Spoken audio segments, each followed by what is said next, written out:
40 ans après son inauguration, ce bâtiment emblématique continue d'être un acteur incontournable du paysage monégasque. Le stade Louis II a vu défiler entre autres des légendes du sport, que ce soit dans le monde du foot, de l'athlétisme, de la natation ou encore du rugby récemment. Une cérémonie officielle pour revenir aux origines s'est tenue au salon d'honneur du stade Louis II en présence du souverain et de très nombreuses personnalités.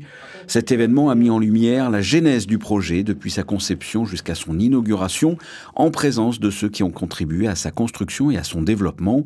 Une occasion de rappeler le rôle fondamental du stade au cœur de la vie monégasque. Il représente beaucoup parce que, encore une fois, je l'ai porté à la conception, à la réalisation et puis en tant que praticien ou usager depuis 40 ans. Donc c'est sûr que c'est quelque chose qui a occupé une bonne partie de ma vie. Qu'est-ce que représente pour vous ce stade, tout simplement ?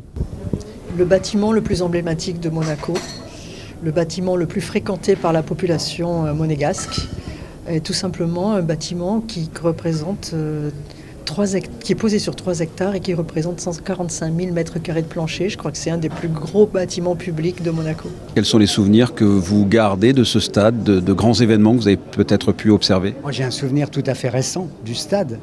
C'est le pilote d'Air France, il y a 3 semaines, qui, pour m'amener à Paris pour un rendez-vous, on décolle de Nice. Il me dit « Gérard, vous avez vu le stade vue du ciel ?» Je lui dis « Bah non, pas complètement, pas encore. » Il me dit « D'accord. Alors la tour de contrôle, est-ce que je peux élargir ?» Il a élargi le vol d'Air France pour passer au-dessus du stade pour que je puisse le voir dans la cabine. Cadeau extraordinaire.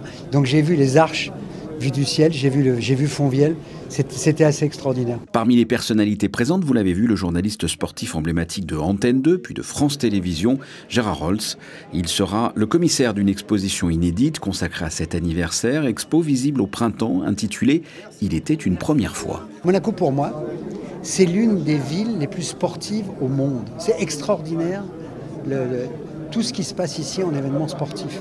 Et avec ce stade Louis II là, qui regroupe tout, quand on m'a appelé, on m'a dit « On va fêter ensemble les 40 ans », j'ai dit « Oui, oui, oui ». Alors l'expo, le premier match de foot, le premier record d'athlétisme, le premier tournoi d'escrime, le premier match de basket, etc., etc. Les grandes premières. La rue des souvenirs avec les grandes premières. Une plaque commémorative signée par le souverain et confectionnée avec 6 sièges jaunes du stade fondu pour l'occasion fera partie de l'exposition.